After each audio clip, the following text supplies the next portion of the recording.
नमस्कार दोस्तों, स्वागत है आपके अपने चैनल में, जहां हम इतिहास के महत्वपूर्ण पहलुओं और उन घटनाओं की बात करते हैं जिन्होंने भारत को स्वतंत्रता दिलाने में महत्वपूर्ण भूमिका निभाई। आज का विषय है काला पानी जेल या सेलुलर जेल, जो अंडमान और निकोबार द्वीप समूह में स्थित है। ये जेल भारतीय स्वतंत्रता संग्राम के अमर क्रांतिकारियों के बलिदान की याद दिलाती है। चलिए इस ऐतिहासिक जेल के बारे में विस्तार से जानते हैं। काला पानी जेल का निर्माण और उद्देश्य। काला पानी जेल का निर्माण ब्रिटिश सरकार ने 1896 में शुरू किया और यह 1906 में पूरी तरह बनकर तैयार हुआ। अंग्रेजों का उद्देश्य इस जेल के माध्यम से भारतीय क्रांतिकारियों को मुख्य भूमि से दूर रखना था। ये जेल इतनी दूर स्थित थी कि एक बार यहाँ भेज दिए जाने के बाद किसी के लिए भी वापस लौटना लगभग असंभव था। इसी कारण इसे काला पानी कहा गया। सेलुलर जेल का आर्किटेक्चर। काला पानी जेल का आर्किटेक्चर अपने आप में अद्वितीय है।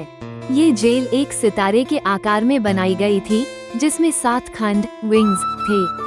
प्रत्येक खंड में छोटी छोटी कोठरियां थीं, जिनमें से हर एक कोठरी स्वतंत्रता सेनानियों को अलग थलग रखने के लिए बनाई गई थी। प्रत्येक कोठरी 4.5 x 2.7 मीटर की होती थी, जिसमें सिर्फ एक छोटा सा वेंटिलेशन था। इन कोठरियों का उद्देश्य ये था कि कैदी को बिल्कुल अकेला महसूस हो और वो किसी से संवाद न कर सके। स्वतंत्रता सेनानियों के साथ अत्याचार। इस जेल में कैद किए गए स्वतंत्रता सेनानियों के साथ अत्याचार की कई घटनाएं दर्ज हैं। यहाँ वीर सावरकर, बटुकेश्वर दत्त, विनायक दामोदर सावरकर और भी कई प्रमुख स्वतंत्रता सेनानी कैद किए गए थे। ब्रिटिश हुकूमत उन्हें बेड़ियों में जकड़ देती, कई घंटों तक कठोर श्रम कराती और उनकी मानसिक और शारीरिक यातना के लिए अनगिनत तरीके अपनाती। उन्हें नारियल का तेल निकालने वाले कोल्हू में बैल की तरह बांध दिया जाता था और पूरा दिन उस कोल्हू को चलाना पड़ता था। काला पानी का भय और समाज से अलगाव। काला पानी नाम का सीधा अर्थ है काले पानी के पार, एक ऐसी जगह जो दूर दराज में होने के कारण डरावनी मानी जाती थी।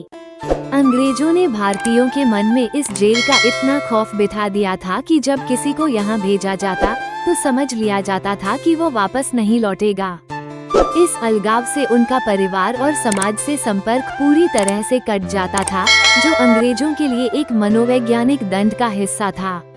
स्वतंत्रता संग्राम और काला पानी जेल का योगदान। ये जेल भारतीय स्वतंत्रता संग्राम का एक महत्वपूर्ण केंद्र बन गया। यहाँ कई क्रांतिकारियों ने अंग्रेजों के खिलाफ भूख हड़ताल की। प्रसिद्ध भूख हड़ताल 1933 में हुई थी, जिसके बाद कई कैदियों की हालत बिगड़ गई थी। क्रांतिकारियों का यही जज्बा और उनके संघर्ष की कहानियां लोगों के दिलों में जोश और आक्रोश पैदा करती थीं। वर्तमान में काला पानी जेल का स्वरूप। वर्तमान में काला पानी जेल को एक राष्ट्रीय स्मारक का दर्जा दिया गया है।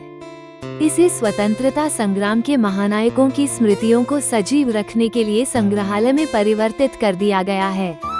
यहाँ आने वाले पर्यटक स्वतंत्रता सेनानियों की तस्वीरें, उनके द्वारा उपयोग की गई वस्तुएं और उनके बलिदान की कहानियाँ देख सकते हैं। एक लाइट और साउंड शो के माध्यम से भी यहाँ की कहानी सुनाई जाती है, जो स्वतंत्रता संग्राम की घटनाओं को जीवंत करता है। दोस्तों, काला पानी जेल सिर्फ एक जेल नहीं, बल्कि भारतीय स्वतंत्रता संग्राम के शहीदों का स्मारक है। यहाँ पर हर ईंट, हर दीवार हमारे वीर स्वतंत्रता सेनानियों के त्याग की गवाही देती है। काला पानी जेल उन अनगिनत कहानियों का संग्रह है जो भारतीय स्वतंत्रता संग्राम के गौरवशाली इतिहास को जीवंत बनाती हैं। उम्मीद करते हैं कि आपको यह वीडियो पसंद आया होगा।